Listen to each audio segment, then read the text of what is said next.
Welcome to another episode of American Scandal Report by Skoob. I'm your host, Oz Dalton, and today we're diving deep into one of the most explosive political scandals in American history, the Iran-Contra Affair.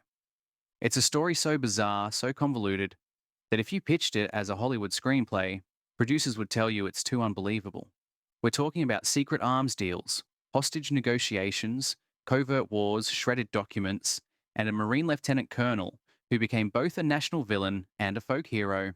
So buckle up because we're about to uncover how the Reagan administration's ambitious plan to kill two birds with one stone ended up nearly destroying a presidency and exposing the dark underbelly of American foreign policy in the 1980s. Picture this. It's 1985, and the Reagan White House is facing two major foreign policy headaches that are keeping officials up at night.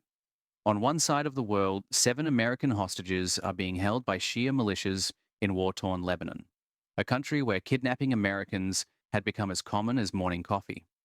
On the other side, in Nicaragua, Marxist Sandinistas had taken control, and Reagan saw them as a communist dagger pointed at America's backyard. Now here's where it gets interesting. Some brilliant mind in the Reagan administration looked at these two problems and thought, what if we could solve both with one masterstroke? The plan they hatched was audacious in its complexity. They would secretly sell weapons to Iran, yes, the same Iran that had held American diplomats hostage for 444 days and was now America's sworn enemy. Iran desperately needed these weapons because they were getting pounded by Saddam Hussein's Iraq. The Iranians were particularly hungry for replacement parts for their American-made weapons and surface-to-air missiles to counter Iraqi air superiority.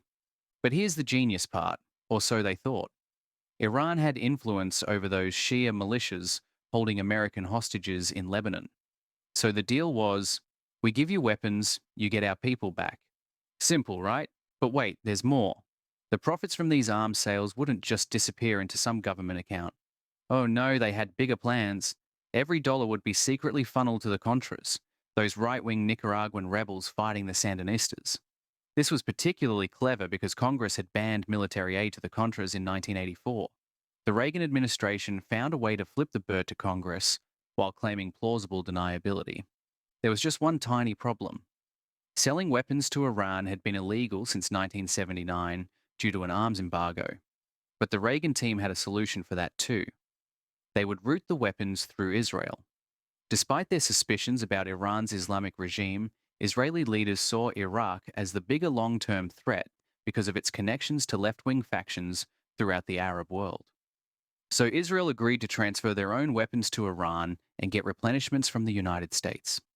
The Reagan administration's National Security Council staff was put in charge of keeping this whole operation secret. Think about that for a moment. They genuinely believed they could orchestrate this incredibly complex, multi-continent, multi-million-dollar operation involving hostile nations, proxy wars, and congressional end runs, all while keeping it completely under wraps. The most prescient voice in this whole affair came from Secretary of State George Shultz, who must have had a crystal ball. In December 1985, he wrote something that would prove eerily prophetic. I am very unenthusiastic about this. Ultimately, the whole story will come out someday, and we will pay the price. Boy, was he right. To understand how we got to this point, we need to rewind to 1979, a year that would haunt American foreign policy for decades. The Islamic Revolution had just overthrown the pro-Western Shah of Iran, bringing Ayatollah Khomeini to power. Almost immediately, militant students stormed the US Embassy in Tehran, beginning the 444-day hostage crisis that would destroy Jimmy Carter's presidency and help propel Ronald Reagan to the White House. Some have long speculated that Reagan's campaign secretly negotiated with Iran to keep those hostages until after the 1980 election, a theory that's never been proven but refuses to die. What we do know is that Khomeini's regime adopted a fiercely anti-American stance and began supporting militant groups like Hezbollah. The United States responded with Operation Staunch, imposing a comprehensive arms embargo on Iran. Fast forward to the mid-1980s, and Reagan is facing his own hostage nightmare. In Lebanon's chaotic landscape, Hezbollah had snatched several Americans, including CIA Station Chief William Buckley, a particularly devastating loss for American intelligence operations in the region. This is where desperation begins to cloud judgment. When Iranian intermediaries approached the US, claiming they could secure hostage releases in exchange for weapons, the Reagan administration bit hard. Despite legal concerns and direct opposition from senior officials, President Reagan personally approved the shipment of 100 BGM-71 TOW anti-tank missiles to Iran. The result? Absolutely nothing. No hostages were released. But instead of recognizing this as the scam it clearly was, the administration doubled down. Iran came back asking for 400 more TOW missiles. This time they threw the Americans a bone. Hezbollah released one hostage, Reverend Benjamin Weir. But William Buckley remained in captivity, and the pattern was set. Iran would take whatever weapons they could get and give back as little as possible. The US response was to send another massive shipment, 3,500 missiles. At this point, National Security Advisor Robert McFarlane and Marine Lieutenant Colonel Oliver North decided to take matters into their own hands. They traveled to Tehran on a covert diplomatic mission that was as naive as it was dangerous. Picture this scene: American officials secretly flying to the capital of their sworn enemy, carrying weapons as bargaining chips, hoping to strike a grand bargain that would free hostages and reset US-Iran relations. The mission was a complete failure, producing no results except to further embolden the Iranians. The arms for hostages scheme had become a vicious cycle. Each weapons shipment emboldened Iran to demand more, while providing minimal returns in terms of actual hostage releases. The Americans were being played, and they were too invested in the operation to admit it. But here's what makes this story even more incredible. This might have all remained secret if not for the power of journalism and pure chance. By the summer of 1986, the covert operation was running on multiple fronts and showing serious strain. In Nicaragua, the Contras were receiving 90 tons of guns and ammunition through an increasingly precarious supply chain. Congress had just reversed course, approving $100 million for the Central American War, set to begin October 1st. Victory seemed within reach. But the secret network was cracking under pressure. Joe Fernandez, the CIA station chief in Costa Rica, was managing weapons flights using a makeshift airstrip. There was just one problem. Costa Rica's new president, Oscar Arias, was pushing for peace negotiations in Central America and had explicitly warned against using Costa Rican territory to arm the Contras. On June 9, 1986, everything that could go wrong did go wrong. A CIA aircraft carrying weapons took off from a secret airbase near San Salvador in terrible weather conditions. The plane made an emergency landing at the forbidden airstrip and got stuck in the mud like some kind of dark comedy. Fernandez was terrified and furious, demanding the plane be removed immediately. It took 2 days to extract the aircraft. 2 days of Costa Rican officials potentially discovering a CIA weapons shipment on their soil. Meanwhile, cracks were appearing within the operation itself. Felix Rodriguez, a Cuban-American operative involved in the weapons supply chain, began suspecting that General Richard Secord was profiteering from their patriotic mission. On August 12th, Rodriguez tried to blow the whistle in a meeting with Vice President Bush's National Security Advisor, Don Gregg, a CIA veteran. Gregg's assessment was prophetic. This was a very murky business. Then came October 5th, 1986, the day the whole house of cards began tumbling down. A young Nicaraguan soldier, probably just doing his job, aimed his weapon at an American C-123 cargo plane flying overhead and pulled the trigger. That single shot would ultimately expose one of the biggest political scandals in American history. The plane, carrying weapons from San Salvador to the Contras, crashed in Nicaraguan territory. Most of the crew died, but cargo handler Eugene Hasenfuss survived. And Hasenfuss, probably scared out of his mind and not thinking about national security implications, told his captors and the press that he was working for the CIA. Felix Rodriguez, watching this unfold, immediately called the vice president's office in panic. At that exact moment, Oliver North was in Frankfurt, trying to negotiate yet another arms for hostages deal with Iran. The irony is almost too perfect. While one half of the operation was crashing and burning in Nicaragua, North was still pursuing the other half in Europe. But the real bombshell was yet to come. On November 3rd, 1986, a small Lebanese weekly magazine called Ash Shira published a story that would rock Washington to its core. The magazine revealed the secret arms deals between the United States and Iran. The story had originated from anonymous leaflets circulating in Tehran, probably the result of Iranian political infighting spilling into public view. As the full story emerged over the following months, the scope of American assistance to Iran became clear. Iran's Revolutionary Guards had received extensive military equipment and battlefield intelligence from the CIA. According to Robert Oakley, the counterterrorism coordinator, these shipments had significantly enhanced Iran's military capabilities in their war against Iraq. But here's the beautiful irony. Even the Iranians felt they were being scammed. They claimed they had been deceived and overcharged by 600% for the last shipment of Hawk missile parts. Even Manacher Ghorbanifar, one of the key Iranian intermediaries, found himself in debt and was considering exposing the entire operation to get out of his financial troubles.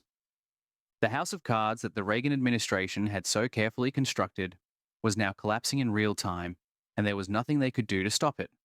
When news of the Iran arms deals broke in November 1986, the Reagan White House went into full crisis mode. This wasn't just any political scandal.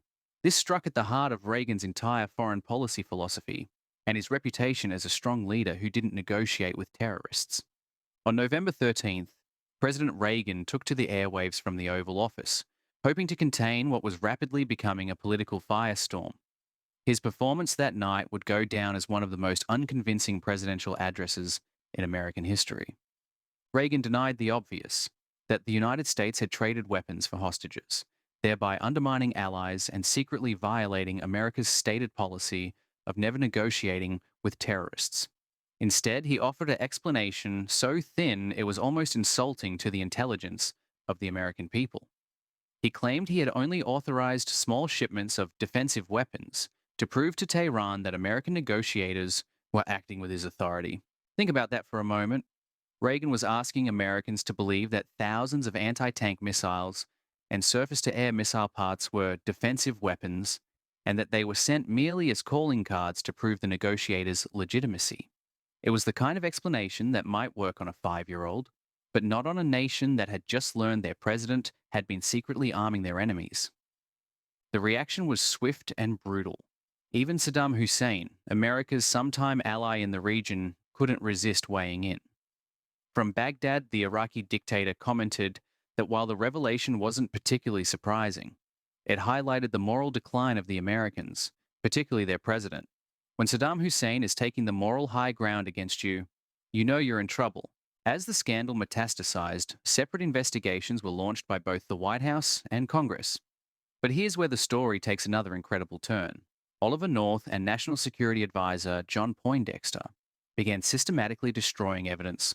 Picture this scene: high-ranking American officials, sworn to uphold the Constitution, frantically shredding documents that could expose the full scope of their illegal activities. This wasn't just covering up a political embarrassment. This was obstruction of justice on a massive scale. The document destruction was so extensive that investigators would never be able to piece together the complete picture of Reagan's personal involvement.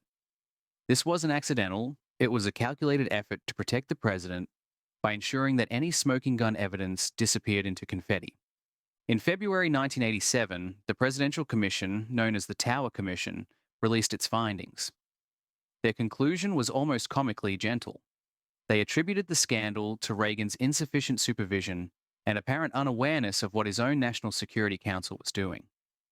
In other words, they were asking Americans to believe that Reagan was either completely incompetent or completely out of touch with his own administration. The congressional report, published in November 1987, was slightly more critical, condemning the White House for allowing private entities to manage U.S. foreign affairs. But both reports were widely accused of whitewashing the administration's role in what was essentially an illegal covert war funded by unauthorized arms sales to America's enemies. Over a dozen Reagan administration officials would eventually be indicted for crimes related to the operation, but many escaped jail time thanks to presidential pardons issued by Reagan's successor, George H.W. Bush, who had been vice president during the affair and was himself implicated. Lawrence Walsh, the independent counsel assigned to investigate the scandal, would later deliver a scathing assessment. He accused the administration of deliberately concealing Reagan's blatant disregard for constitutional limits on his power. According to Walsh, Reagan's advisors successfully shielded him from serious questioning until it was politically convenient, allowing him to avoid prosecution entirely, while his subordinates faced the consequences. Walsh called George Bush's use of pardon power the final act in the cover-up. Here's where the Iran-Contra Affair takes a turn that would make even the most cynical political observer's jaw drop. The independent counsel had developed what he considered the heart of the criminal case, a conspiracy charge against Oliver North, John Poindexter, Richard Secord, and Albert Hakim. The indictment, returned on March 16, 1988, was devastating in its scope. It accused these four men of conspiring to defraud the United States in three specific ways. First, by defying congressional controls to support the war in Nicaragua. Second, by using Iran arms sales profits for North and Poindexter's personal direction rather than for the US government. And third, by pursuing unauthorized objectives that endangered efforts to rescue American hostages in Lebanon. This conspiracy charge was the thread that could have unraveled the entire affair, exposing the full scope of the Reagan administration's illegal activities. But here's where the story becomes almost unbelievable. The Reagan administration fought this charge with everything they had. In what Judge Gerhard Gesell described as an unprecedented move, the Justice Department filed a brief supporting Oliver North's argument that the conspiracy charge should be dismissed entirely. Think about that. The Justice Department, supposedly the impartial enforcer of American law, was actively working to protect the very people accused of breaking it. But the administration had one more card to play. When the independent counsel explained that the conspiracy charge could only be properly adjudicated if a small amount of classified information was declassified, the Reagan administration simply refused. There was no appeal process for this refusal, no way to force the administration to release information that could expose their own crimes. Faced with this stonewalling, the independent counsel had no choice but to drop the conspiracy charge in January 1989. The central criminal allegation that high-ranking officials had conspired to undermine American law and democracy would never be tried in court, but Judge Gesell wasn't having any of it. Even as he was forced to dismiss the charge, he delivered a ruling that was remarkable in its clarity and condemnation. He rejected both the Department of Justice and North's legal challenges, ruling that the conspiracy count alleged a well-established criminal offense and that the activities described were indeed criminal. Judge Gesell found probable cause that these crimes had actually been committed, based on evidence presented to the grand jury. His ruling established something crucial. High national security officials who conspire to undermine the country's laws have committed criminal acts, even if those laws don't carry explicit criminal sanctions. This was a watershed moment in American legal and political history. A federal judge had essentially ruled that the Reagan administration had engaged in a criminal conspiracy to subvert American democracy, but that conspiracy would never be fully prosecuted because the administration itself refused to allow the evidence to see daylight. The absence of the conspiracy trial meant that the American public never got to see the complete picture of what their government had done in their name. Individual charges of obstruction and false statements would be tried, but the overarching criminal enterprise, the systematic conspiracy to ignore Congress, break international law, and subvert democratic oversight, remained largely hidden. Of all the figures in the Iran-Contra Affair, none captured the American imagination quite like Marine Lieutenant Colonel Oliver North. His story is a perfect encapsulation of how political scandal, media savvy, and raw charisma can transform a criminal defendant into a national folk hero. In November 1986, President Reagan dismissed North from his National Security Council position as the scandal broke. By 1988, North was facing 16 felony counts, including accepting illegal gifts, aiding and obstructing a congressional investigation, and destroying documents and evidence. The charges were serious, the kind that could have sent him to prison for decades. But Oliver North had something his co-conspirators lacked: an intuitive understanding of political theater and an unshakable belief in his own righteousness. When North appeared before Congress in the summer of 1987, he delivered one of the most memorable performances in the history of congressional testimony. This wasn't a man cowering before his accusers. This was a decorated Marine officer taking full responsibility for his actions while simultaneously defending them as patriotic necessities. North's strategy was brilliant in its simplicity. He confessed to everything, shredding documents, lying to Congress, violating laws that prohibited aid to the Nicaraguan rebels. But rather than expressing shame or regret, he framed these actions as noble sacrifices made to protect American interests, save American lives, safeguard U.S. intelligence secrets, and follow orders from his superiors. The visual impact was carefully calculated. North wore his decorated military uniform to the hearings, despite rarely wearing it during his NSC job. Every ribbon and medal on his chest reminded viewers that this wasn't some bureaucratic paper pusher. This was a combat veteran who had served his country with distinction. His language was equally strategic. North repeatedly used phrases like "I told" and "I caused," taking personal responsibility rather than hiding behind passive voice or bureaucratic doublespeak. This created the impression of a man who felt no guilt or shame for his actions because he genuinely believed they were justified. The American public was mesmerized. Here was someone willing to break rules for what he saw as the greater good. Someone who cared more about results than process. In an era when many Americans felt their government was too constrained by bureaucracy and congressional oversight, North represented action and decisiveness. The legal system, however, was less impressed. North was convicted on 3 felony counts. But even this victory for the rule of law was short-lived. His convictions were overturned on appeal. The basis for the reversal was that jurors had been influenced by North's congressional testimony, during which he had been granted immunity. This created one of the great ironies of the Iran-Contra Affair. North's very willingness to testify publicly and take responsibility for his actions ultimately protected him from criminal punishment. His media savvy had transformed him from defendant to folk hero, and that transformation made it legally impossible to prosecute him successfully. North's rehabilitation was swift and profitable. Just 7 years after the scandal, he ran for U.S. Senate from Virginia, losing by only 3% to incumbent Charles Robb.